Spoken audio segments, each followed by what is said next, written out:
Superior Cristal halau orientação acadêmica para estudante FON e a Departamento Enfermagem, Faculdade de Ciência de Saúde, Hamutu Katus Lima Hatnulu Racing Walu.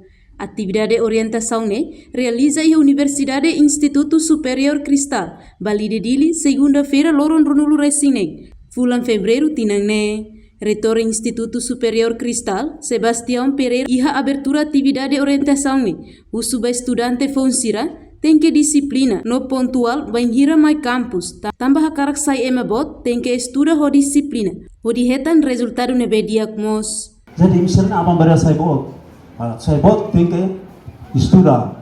Lá os saya bot apa kuliah det ne labele ne madena garaganta la iha qualidade.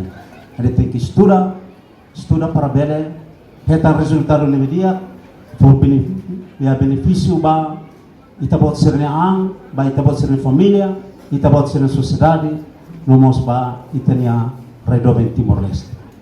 Tuir lolos, atividade orientação ohin loroni, ba departamento rua, enfermagem no parteira, mas be ikus mai decide ba departamento parteira, aban makhahu.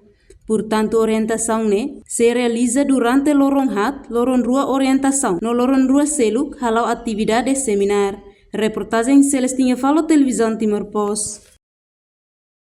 Janela informação ba emogoto. Atua tem informação atual dia kliu. Kita haluha. Haneham botão subscribe, like. Halo comentário no fahe tutang ba media sosial hotu.